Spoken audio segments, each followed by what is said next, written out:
सुल्तानपुर में सराफा कारोबारी की यहां लूटपाट हुई। लूट के सरगना विपिन सिंह ने सरेंडर कर दिया।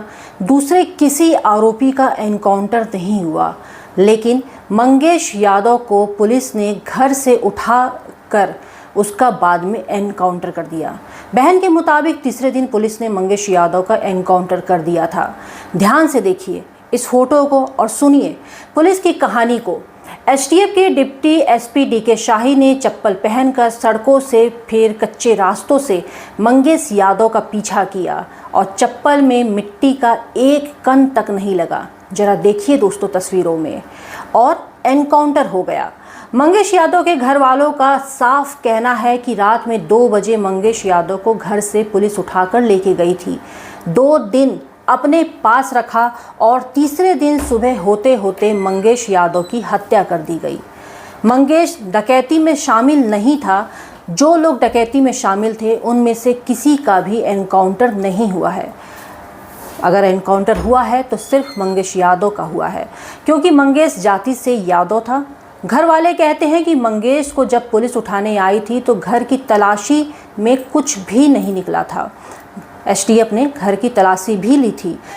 फिर के सोमवार को 2 बजे रात को आई थी पुलिस, जबरदस्ती हमारे भाई को लेकर गई। जब हम लोग पूछताछ करने लगे तो बोले कि हम उनसे पूछताछ करके हम छोड़ देंगे। फिर वो छोड़े नहीं और हम लोग को बोले ज्यादा बोलोगी तो मारेंगे भी। और फिर आके घर में पूरा चेक किए, कुछ मिला नहीं और लेकर गए थे मोबाइल बस भाई के। और जब उनका इतना सोना वोना लुटान था तो काहे नहीं मिला, क्यों नहीं मिला? जब साथ में लेकर गए थे बोल रहे पिस्टल था और गाड़ी था। गाड़ी कहाँ गई? पिस्टल कहाँ गया? उनको मिलना चाहिए ना, काहे को नहीं मिला? एसटीएफ का कहना है कि मंगेश के पास से 32 बोर की पिस्टल, 315 बोर का तमंचा, बाइक और लूटे गए जेवर बरामद किए गए हैं। घर वालों का कहना है कि डीके शाही ने कंधे पर स्टार बढ़ाने के लिए जाति देखकर एनकाउंटर किया है। ये एनकाउंटर नहीं, एक निर्दोष की हत्या है। इस एनकाउंटर पर अखिलेश यादव ने कहा कि जात देखकर यह एनकाउंटर किया गया है। अब इसी मुद्दे पर बीजेपी के ही पूर्व सांसद बृजभूषण शरण सिंह का बड़ा बयान सामने आया है। उन्होंने कहा कि अपनी प्रमोशन और पैसे के लिए एनकाउंटर किए जा रहे हैं, जो सही नहीं है। क्या लगता है दोस्तों, क्या सच में मंगेश यादव की हत्या की गई है और उसका नाम एनकाउंटर पर दे दिया गया है? सुल्तानपुर में हुए मंगेश यादव के एनकाउंटर के बाद अखिलेश यादव ने एक बार फिर से बड़ा सवाल खड़ा कर दिया है। उन्होंने सवाल उठाया है और पूछा है कि लुटेरों से लूट का माल किसने लूट लिया? जब सब पकड़े गए तो फिर सोना किसके खजाने में जाकर जमा हो गया? सुल्तानपुर के डकैती कांड के पीड़ित कारोबारी भरत सोनी ने इस मामले में बड़ी बात कह दी है।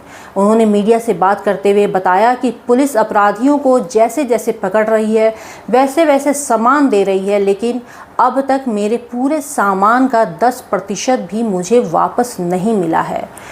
तो कभी लगता है कि पुलिस सही दिशा में है, तो कभी लगता है कि पुलिस कहीं गुमराह तो नहीं कर रही है। ये सुनिए। पुलिस ने पुष्टि कराया सब देखे, लेकिन जितना गया है उसका 10% भी नहीं है। जितना हमारे पास स्टॉक था, गोल्ड कुछ नहीं दिए, जो कि गोल्ड की जो है ज्यादा वैल्यू थी, कीमत था, लेकिन हम गोल्ड एक पैसा भी नहीं दिखाया कहीं से।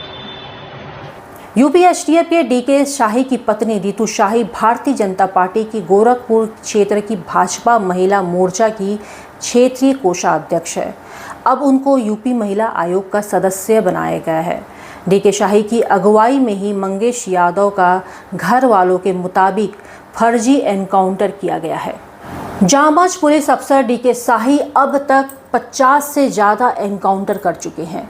2 बार आउट ऑफ टर्न प्रमोशन पाकर डीएसपी बने, 3 बार राष्ट्रपति पदक पा चुके हैं।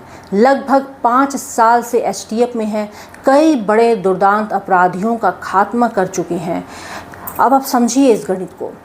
एक तरफ जो डीके शाही हैं वो 50 से ज़्यादा एनकाउंटर कर चुके हैं, तो विपक्ष लगातार ये आरोप लगा रहा है कि ये जितने भी एनकाउंटर हैं उसमें से अगर तलाशी ली जाए, सर्च कर लिया जाए, तो वो एनकाउंटर ज़्यादातर दलित ST ST या OBC के लोगों का हुआ होगा। फिलहाल जो भी चीज़ें हैं वो सब तो एक जांच की प्रक्रिया है। इस पूरे केस में मजिस्ट्रेट ने अपनी जांच बैठा दी है। DM भी कह रहे हैं सुल्तानपुर के कि इस पर पूरी पैनी नज़र रखी हुई है, जो भी रिपोर्ट आएगा और जिसके खिलाफ होगा उस पर सख्त कार्रवाई भी होगी। लेकिन सवाल अब ये उठता है कि क्या ये सब कुछ सत्ता के खेल का ही कोई नतीजा है? क्या जिस तरीके से विपक्ष आरोप लगा रहा है कि मंगेश की हत्या सिर्फ इसलिए हुई क्योंकि वो यादव था, अगर एनकाउंटर करना ही था तो बाकी के जो अपराधी आरोपी पकड़े गए हैं उनका एनकाउंटर नहीं हुआ, उनको कहीं पे भी गोली नहीं लगी, क्या वो भागे नहीं, क्या वो पकड़ने की कोशिश नहीं की गई? वो पेटी क्राइम्स में थोड़ा बहुत उसके ऊपर मुकदमे हैं, बट इतने बड़े अपराध, संगीन अपराध में वो नहीं हो सकता। मेरा ऐसा मानना है वो इस तरीके का व्यक्ति नहीं था। कौन सी पुलिस जो है इनकी इतनी सटीक गोली सिर्फ पैर में लगती है, बाकी किसी को कहीं और नहीं लगती और ये जो जरा सा भी इंजर्ड नहीं होते हैं। लेकिन अब सवाल ये उठता है कि मंगेश यादव का एनकाउंटर हो गया तो तस्वीरें जो लगातार सोशल मीडिया पे भी वायरल हो रही हैं, जिसमें देखा जा रहा है कि पैरों में चप्पल पहने हुए हैं, तो चप्पल पहन के एक इंसान कितनी दूर तक भाग सकता है? क्या उसके पैरों में कभी कोई धूल मिट्टी नहीं लगेगी? क्या ऐसा है कि जब वो गंदे हो गए होंगे तो हाथ पैर धोकर वो इस तरह के फ़ोटोज़ खिंचवा रहे होंगे? सवाल बहुत सारे हैं, जवाब वक्त के गर्भ में है। फ़िलहाल जांच चल रही है, देखा जाएगा कि जांच में क्या रिपोर्ट बन के आ रही है। फ़िलहाल अगर राजनीति की बात है तो सत्ता हो या विपक्ष, एक दूसरे को ऊपर इल्ज़ाम लगाना इनका काम है, लेकिन कानून व्यवस्था भी अपना काम करती रहती है। चैनल के साथ आप बने रहिए, जुड़े रहिए और चैनल को सब्सक्राइब नहीं किया है तो जल्दी से कर लें।